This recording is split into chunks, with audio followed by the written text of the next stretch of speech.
साल 1857 का भारत एक संघर्षशील और उथल-पुथल भरा समय था।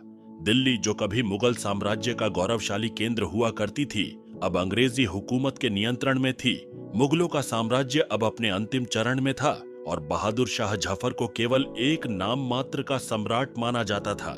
दिल्ली का वैभव खो चुका था और शहर की गली गली में अंग्रेजी सैनिकों की छाया थी। 1856 तक आते आते अंग्रेजों ने भारतीय समाज में अपनी पकड़ मजबूत कर ली थी।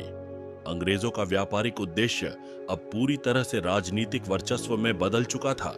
उन्होंने अपने कानून और नीतियां लागू की, जिसने भारतीयों में असंतोष और विद्रोह की भावना को जन्म दिया। इसी समय अंग्रेजों ने अपनी सेना में एक नई प्रकार की बंदूक, एनफील्ड राइफल का परिचय दिया।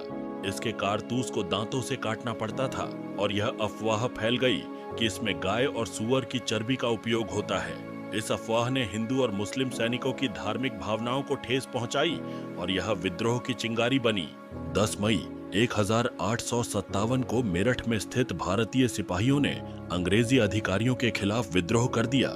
इस विद्रोह की शुरुआत मंगल पांडे द्वारा बैरकपुर छावनी में की गई थी, जहां उन्होंने अंग्रेज अधिकारियों पर हमला किया। मेरठ की घटना ने पूरे उत्तर भारत में क्रांति की आग फैला दी। सैनिकों ने मेरठ से दिल्ली की ओर कूच किया और दिल्ली पहुंचकर उन्होंने बहादुर शाह जफर को अपना नेता घोषित कर दिया। दिल्ली एक बार फिर से क्रांति का केंद्र बन गया। लाल किला, जो कभी मुगलों की ताकत का प्रतीक था, अब बगावत का गढ़ बन चुका था।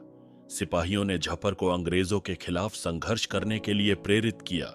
यह वही समय था जब दिल्ली की गलियों में बगावत का जुनून और स्वतंत्रता की ललक भर गई थी। दिल्ली के बाहर अंग्रेजों ने अपनी सेना की तैयारी शुरू की। जॉन निकोलसन, एक अंग्रेज सेनापति, ने दिल्ली पर हमला करने की योजना बनाई। उनका मानना था कि अगर दिल्ली पर दोबारा कब्जा कर लिया जाए तो पूरे विद्रोह को कुचलना आसान होगा। अंग्रेजों ने तोपों से दिल्ली की दीवारों पर हमला किया, जिससे शहर की दीवारें टूट गईं और अंग्रेज सैनिक अंदर घुस आए। दिल्ली की गलियों में भयंकर युद्ध हुआ।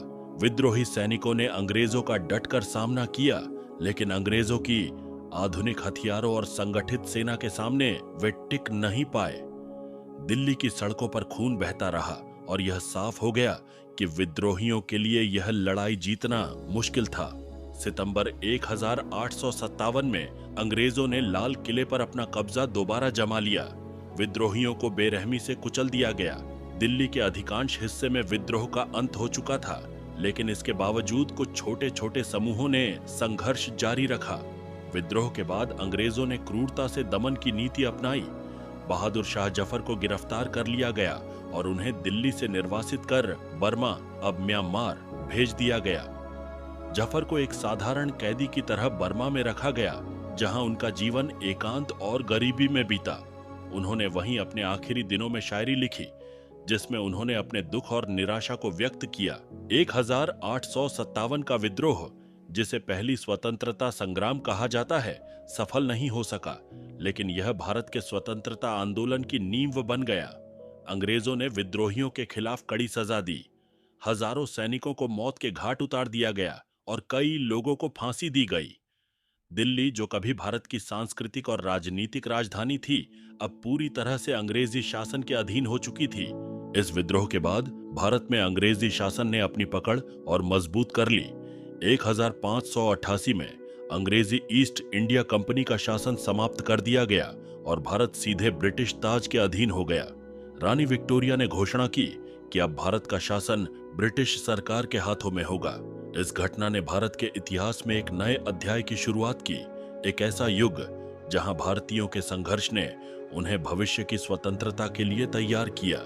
मुगल साम्राज्य, जिसने भारत पर लगभग 300 वर्षों तक शासन किया था, अब पूरी तरह से समाप्त हो चुका था।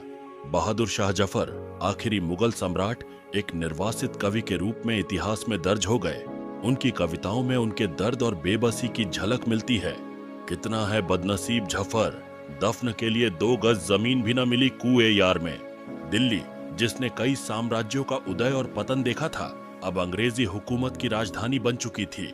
लेकिन 1957 का संघर्ष भारतीय जनता के दिलों में स्वतंत्रता की इच्छा का बीज बो चुका था।